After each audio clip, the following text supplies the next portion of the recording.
Hey, thank you for coming to my show. I think you'll hear something today that makes you click that like button, share with your people, and subscribe so you don't miss what's next. Let's stay connected. Tell me what you think in the comments. Thank you for joining me here at Our Unseen Roots. I'm Lionel Gently, your host. And today we have Elisa. How are you today, Elisa? I'm doing very well. So excited to be on your show today. Great, great. And I'm excited to have you. The way I like to start my podcast is, who are you? Well, my name is Elisa Walker. I am born and raised in Evanston, Illinois. I am a sister. I have a little brother who was also raised in Evanston. My mom grew up in Evanston. So just an all-around Evanstonian. I'm currently a third-year international studies major at Hampton University, and I'm also the special assistant, and I sit on the board of FirstRepair, which is a nonprofit based out of Evanston. So, You sit on the board of First Repair, you said, yes, I do.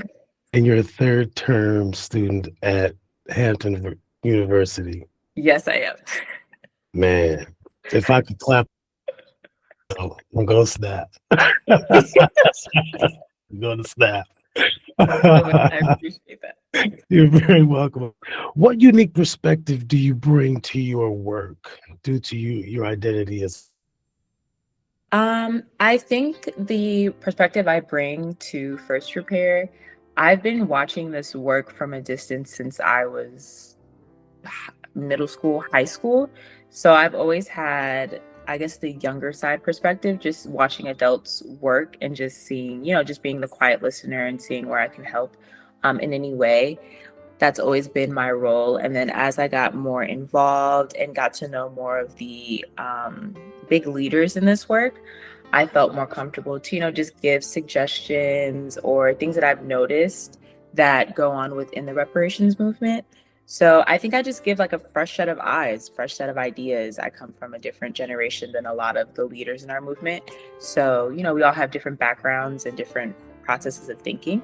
So I think that's the best thing that I offer to First Repair and the reparations movement. Yeah. Yeah. No, go ahead. Oh, also going to an HBCU, I get to meet Black students from all over the country and from all the different regions. Everyone has very different experiences. A lot of them have different feelings towards reparations and ideas about reparations.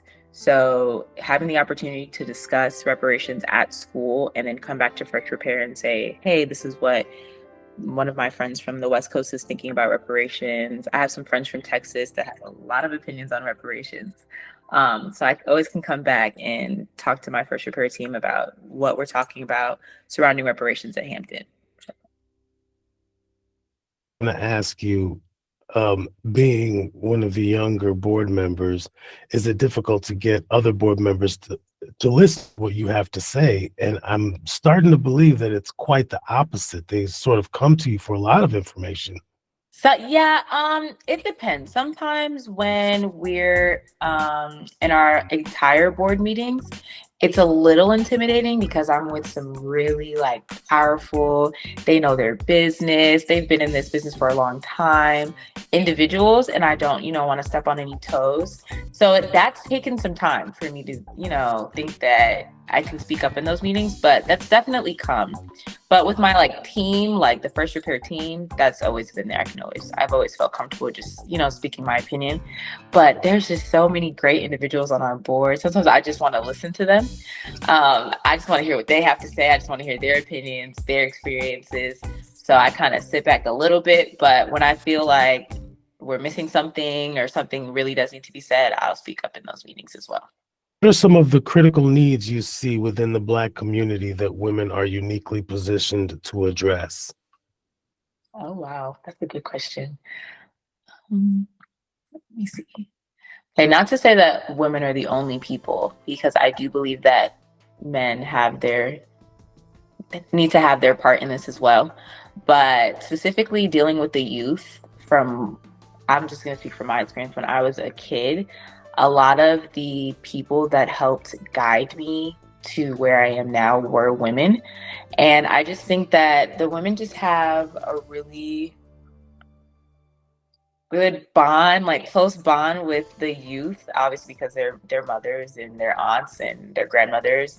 Um, and they're just like, they're just around, they're always involved with their children. So I think they take a role of just nurturing and being inspirational and inspiring children to follow what they believe and to just continue on a great path. I don't know. They're good guiders in my sense, like in Evanston, I would say. So I think that would be one, especially just being mentors, especially to the other young women in Evanston. They play great roles in doing that. And I'm very grateful for the women that played mentors in my life to get me to where I am today. Yeah. What are some innovative projects or initiatives led by Black women that inspire you? Okay. Well, I'll start with the first one that inspired me to do um, a lot of the work that I've been doing, and that would be Girls Play Sports. And that's actually in Evanston. That really, even though it was about sports, I really learned how to speak up for myself, how to voice my opinions, and how to voice my opinions to adults. And just believe in myself, encourage other girls that were near me. That whole organization really is what was like a stepping stone for me and just like the work that I've been doing ever since then. And I started doing that when I was in like fourth grade. It was really like self-empowering and things like that were very helpful for me. Other organizations, let me see. There's organizations here at my school that are also very empowering for women as well, that just being able to see like how Black women can encourage each other has been very helpful. Just to keep going and stay encouraged as we're going through school, going through work, things like that. And then obviously being able to be so up close in FirstRepair and just to see all the great work that a Black woman can do, and just to be able to watch her from the beginning, like watch her from alderman to ED of FirstRepair. Like it's just been great. It's very encouraging and keeps me going when I'm feeling a little low or not knowing what to do. Being able to watch these women up close is very encouraging for me. Yeah, you got a front row seat to the work that Yeah, Robin's doing. yeah, front row seat. Yeah, yeah. As a Black woman, what is your greatest superpower? Oh my goodness! Wow. Um, what is my greatest superpower? Well, I think my greatest superpower that I'd say that I'm recently developing is the ability to get people to basically tell me their stories and to be as good of a listener as possible.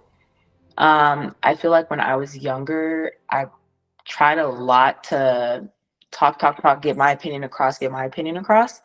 But as I've gotten older, I've learned that I can get a lot more and learn a lot more about a person just by listening to them, and being able to have a person be able to open up to you and either tell you their story or tell you knowledge that they've learned, can be beneficial for you and the person that's talking to you.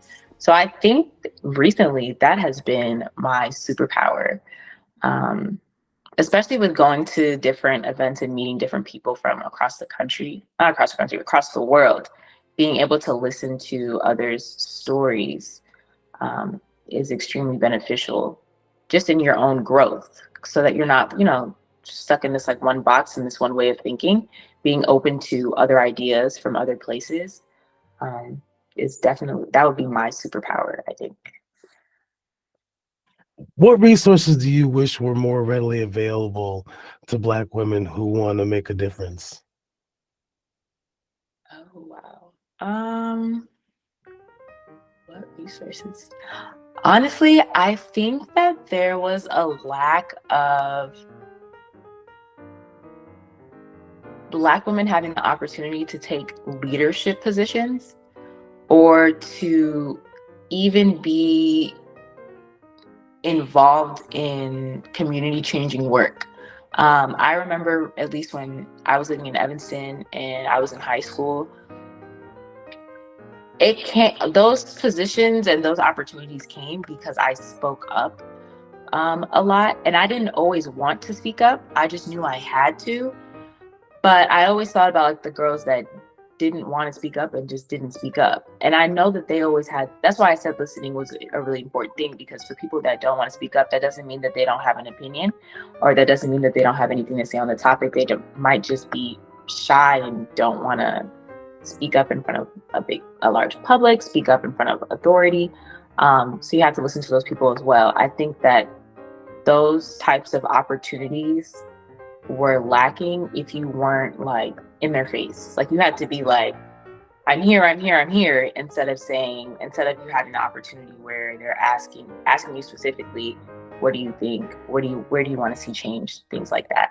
You had to go out and find that. So I think if there were more opportunities for Black women to be a part of the work that's changing our communities, and to be leaders in that work, instead of having, well, I agree that you still have to have some want to go get it, but there should still be some opportunity that people are actually considering your opinions and your thoughts and your experiences and see value in your diverse, like, experience of life, if that makes sense. So I think that that's definitely something that we could do better on.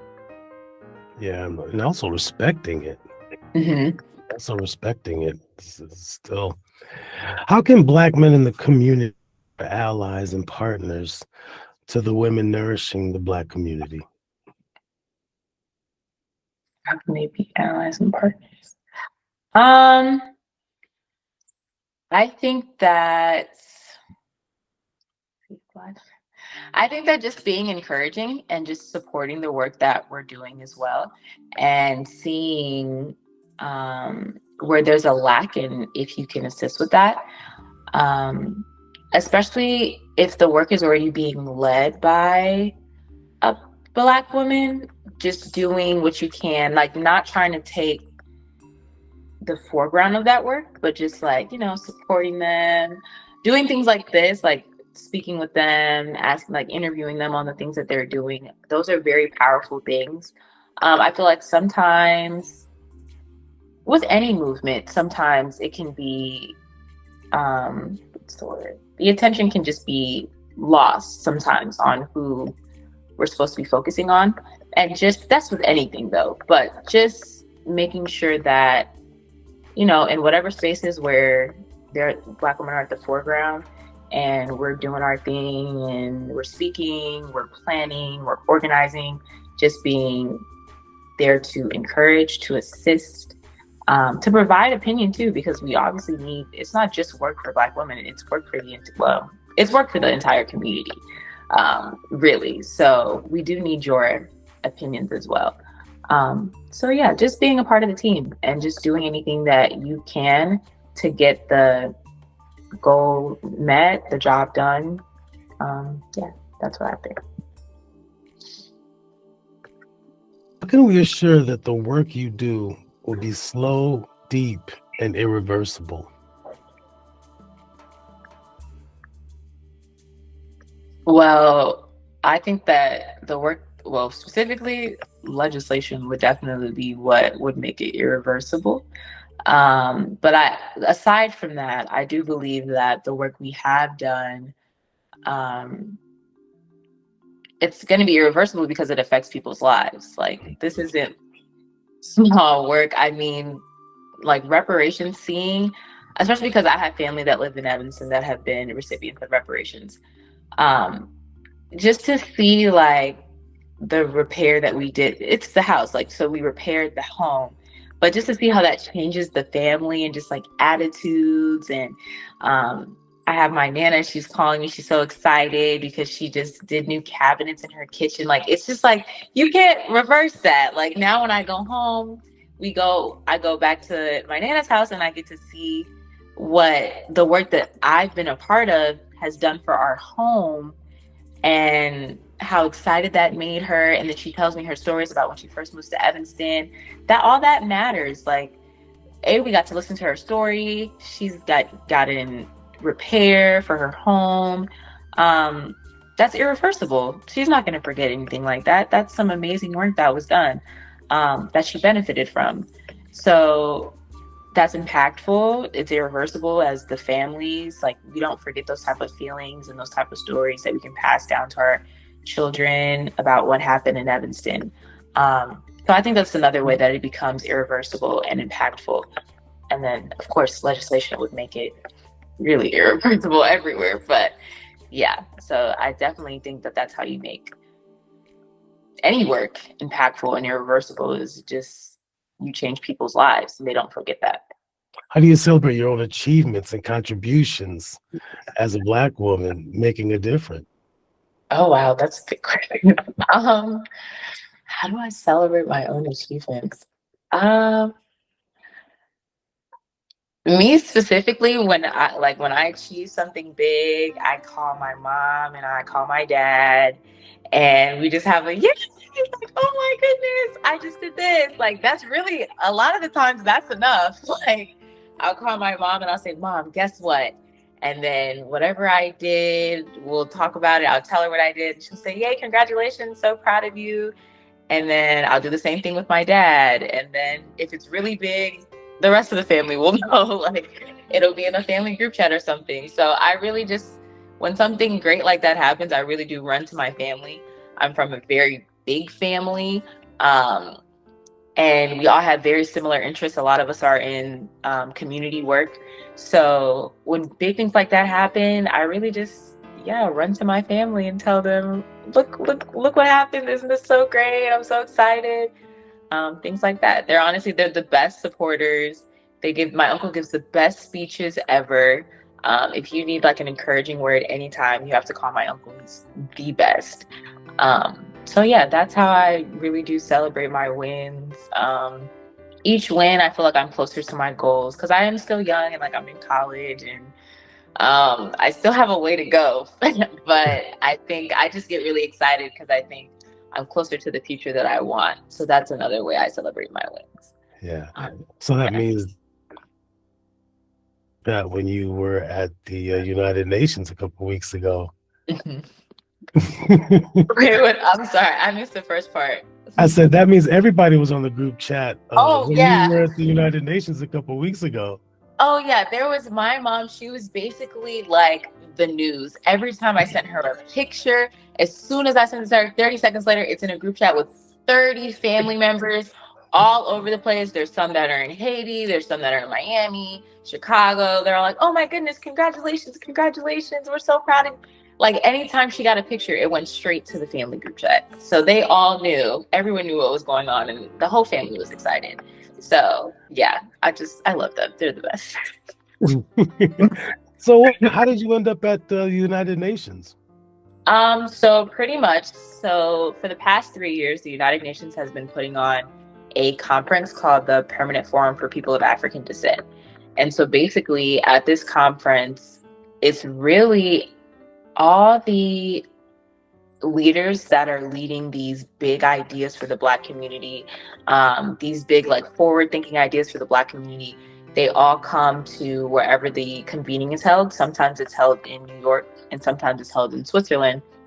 And we basically discuss our ideas, we discuss what we need change, and then we discuss our work. And then of course we do the networking of it all, which is one of the most important parts. So this year we were in Geneva. One of the main topics was reparations. So that was very fitting for FirstRepair.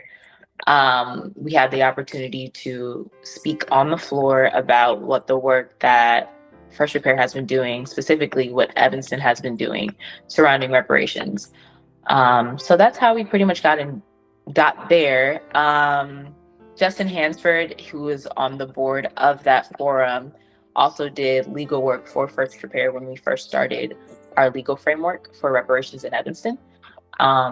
So that's initially how we got there. And yeah, so that was a whole week of this. I ended up meeting a lot of other young people there, which we had been to other times, and I'd met some young people here and there. But this time, they really showed up, and there was just an emphasis on youth during this conference. And I had the opportunity, I never thought that this would happen, but I had the opportunity to just network with youth from all across the world and just like listen to their forward thinking ideas for the Black community. And they listen to my forward thinking ideas for the Black community, and they ask about reparations, and they ask about First Repair. And, we're talking about like all of these ideas, all this work that we want done. And then we're also, talking about our lives and just sharing our stories. And everyone was just so different. Everyone had different opinions. They had different backgrounds, spoke different languages. Like, it was just an amazing time to be there. And I was just so grateful that I got the opportunity to, network with these people and be in those rooms. What was the most interesting idea that you've heard, even if it was your own? Most interesting idea that I've heard. I'm thinking you were speaking to young people all over the world. There had to have been, different ideas. Mm-hmm. There definitely was. There was an idea that for some surprising reason, the thing about Black youth, we all are from different parts of the world, but we kind of all want the same thing, that I kind of gathered.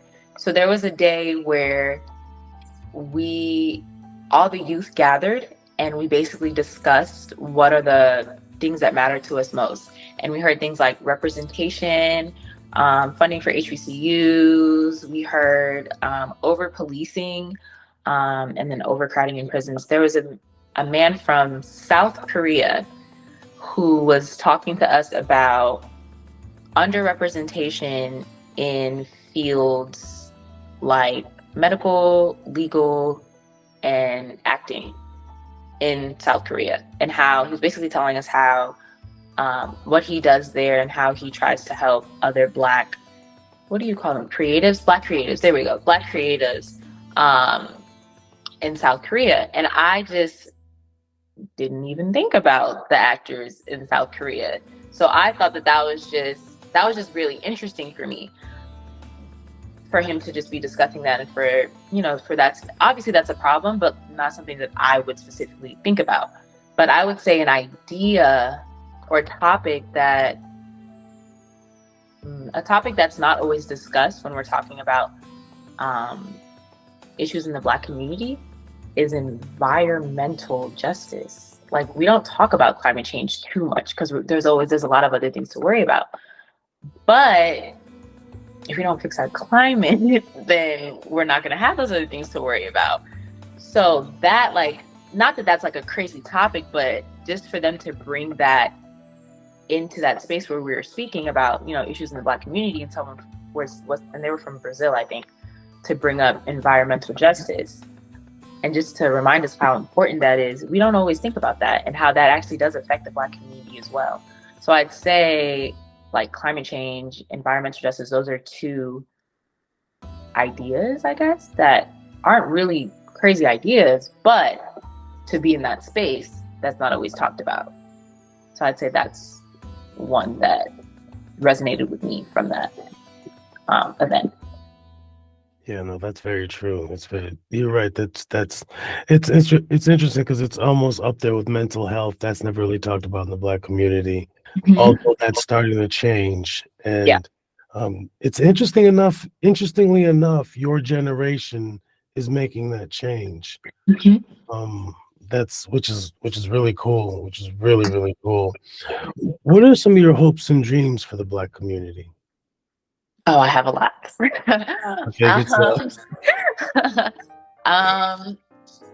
what I really want for the Black community, I would definitely first, I'd say repair, obviously, because that's just always on the forefront of my mind. So to repair for the damage done, not to say that, damage hasn't been done to the youth, just growing up Black, but the damage done to our elders, for there to be some type of repair, because that affected how they went through life, that affected how they raised their children, that affected how they raised their grandchildren. So I feel like there needs to be some, and we tend to forget that, that their experiences still matter, no matter how long ago that happened. So I definitely think that there's opportunity for some form of repair for our elders. I would like education, trade school, or any other form of professional training to be accessible for the Black youth. Like, because not everyone has to go to college, and I understand that. But I do believe that if you're not going to go to college, you need to go to trade school or some type of professional school, so that you have a fighting chance out in the working world, because it's not very easy, especially not right now. To work, get a job. These are things that we're worried about now as a junior in college. We're talking about the job. What do they call it? The job climate, the job market. Job market. Thank you. The job market. That's something that we're talking about now as juniors.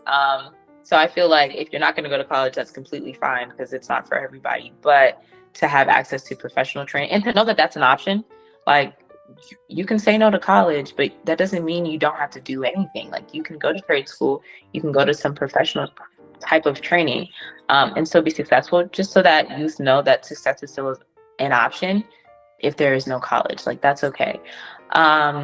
What else would I like? I would like, specifically in Evanston, I would like, and I think this is happening, a school in the Fifth Ward, our neighborhood. When I was younger, I think I was in high school, I had to learn about how kids were being bused out of the Fifth Ward to, I can't remember the school that it was, but I just thought that was so crazy because I was like, they have to leave their own neighborhood to go to some other school with some other kids. I didn't understand that.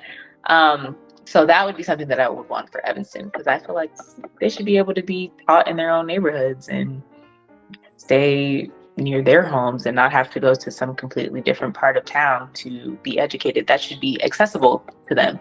That should be a given. Like that should already be there. So that's another one that I would really hope for. And just, prioritizing mental health as well. That shouldn't be, because as you said earlier, it's a topic that we don't talk about in the Black community as much. I don't think that should be the case anymore. I understand that's like tradition and that's how it was in the past, but we are moving forward. And I think that there's no need to just struggle in silence when there's resources out there for you. And I think that those resources should be accessible to the Black community as well. And then lastly, this is my like one that I'm very passionate about. Nutrition, nutrition. Diets and just education around nutrition is so important. When I lived in Evanston, I used to work, my aunt owned Four Sons Fresh Juice. And when I used to work there, I learned everything about nutrition right before I left for college. And nobody knows the things, like there's so many things that my aunt taught me that people my age, black youth my age, do not know. And I think that that's just so important, because if you live a healthy life, you'll live a longer life, a more effective life, a more impactful life. You'll get a lot more stuff done. So that's just another really important thing. And I don't think we talk about that enough either. That's something that we don't speak about enough. So nutrition's another really, really important one that I would love to see for the Black community. I would absolutely love that. Yeah, it's interesting because I make sure that my youngest son, and when my oldest son was about my youngest son's age, about 9, I made sure he ate breakfast every morning. And then the older he got, the less he started eating breakfast, to the point where I don't even think he eats breakfast anymore. He just, gets up and gets ready and then he leaves. But I also had Chef Q on, and Chef Q stressed the importance of eating breakfast because you're breaking fast, and how important food is for the body and what you put in your body. So to your point, we need to get back on that nutrition kick. Very true. And I used to hate it because my dad was very big on nutrition too. And I used to think it was the most annoying. I used to think the food wasn't good. He used to make us drink smoothies. I used to just think he was the worst. Why is he making me drink a smoothie at 8 o'clock in the morning? It doesn't taste good. I don't want it.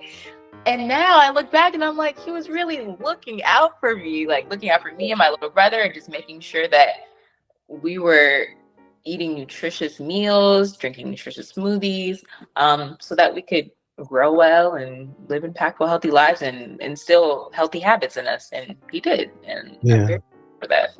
And are you still doing those same habits today? You still drink smoothies?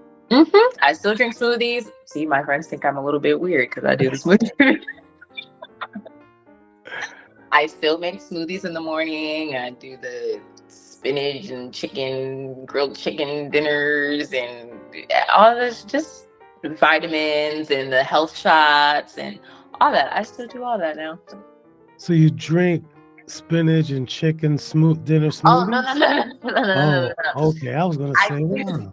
No. Now I do put spinach in my smoothies, but Okay. like You the just eat dinner. healthier. Yeah. Eat healthier, do the healthier meals thing.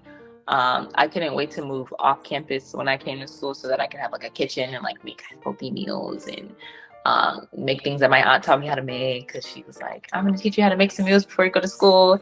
And I got to school and I couldn't do it, but now I can. And now I can. So yeah. Nice. Who are your role models? Oh my goodness, I have a lot of role models. Let me see. I'll go first. My first role model is my grandmother. Her name is Elisa, and she moved from Haiti to Evanston. I think she was in her 30s or something, or her 40s. We've been here a very long time.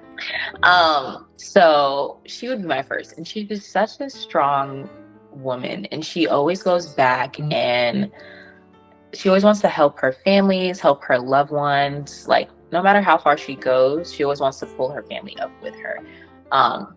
That's with anything. And she really doesn't take no for an answer. And I love that about her. And I'm also named after her. So I had no choice but to be just like her. Yeah. So she's a role model of mine. My Uncle Jude, he's a really big role model of mine. He's actually the one that got me introduced to community work when I was very young. He's very big on unity and just being there for your community, fighting for your community, being a part of your community. And that's pretty much where I got the whole local government, community work, like idea, mindset from. It was really from watching him. And I said he's a good speech giver, listening to all his speeches. And he's really big on family, making sure that we're a tight-knit family and that we always have each other's backs and we don't go too long without speaking to each other and things like that. So he'd be a big role model of mine. Of course, Miss Robin. Mm-hmm. I've been watching Miss Robin since I was in middle school when she first started running for alderman. Yeah, I've been near Miss Robin for a very long time. Okay. Yeah, when she first started, Oh, there it goes. Okay. Yeah, I first started working with her when I was in 7th grade and she was running for alderman. And I was just, I was one of the people that were running around saying with the vote for Robin cards at the voting stations. Yeah. Saying, vote for Robin. That was me and my little brother. Okay. That was me and my little brother. So I've been watching her ever since then. And sometimes I'd see her on the news and I'd be like, oh my gosh, Mom, Miss Robin's on the news. Like, turn it up. That is, I'm going to give you, continue. I'm sorry. No worries. Yeah, that was just amazing. So she's been one of my role models for a really long time now. My mom, of course, she does anything that she wants, and she doesn't let anyone. She's kind of like my grandmother, but she takes it a step higher. She does. She takes it a step higher. She does. She doesn't take no for an answer. Anything she puts in her mind, anything she wants to do, she's like, I'm gonna do it, and no one's gonna tell me no. And if they do tell me no, I'm gonna find another way. And that's what she used to tell me. She used to say, well, someone says no, you need to go figure out something else and find another way to make it happen. Because, you can't just like let someone just stop what you want to do. So that was her. And that's been her for a very long time. Well, forever. So she's a big role model of mine. And I know I'm missing other people. And it was There's so many people. Growing up in Evanston, there's just so many role models that I had at different stages in life that it's just so many to name. I'm gonna throw out a list really quick. Real quick, I'm just gonna do a list really fast because there's just so many. There was LaShawn Williams, basketball coach from FAM when I was in middle school. She was a role model of mine. Liz Brieva when I was in high school. It was a lot of coaches. Volleyball coach, she was a role model of mine. My aunt, Ivy Walker, she's a role model of mine. There's so many more people, but I'm just going to stop it right there so I don't forget anybody else. Your fam team, what was it? What was your fam team's name? Oh, I was Liberty, and we won 2 championships. We won. I was like, oh no, you're a champion. We won 2 championships. That was such a great team. It was me and my cousin were on the team together. As I said, my uncle kept us very close. We were on the same team, and that was just so much fun. I stopped playing basketball after that, but that was just so much fun. And then to have a coach like Coach Tasha was my coach, and I saw that she's in an interview on this. And Coach LaShawn, they were the best. So when I started coaching fam, Coach LaShawn was coaching.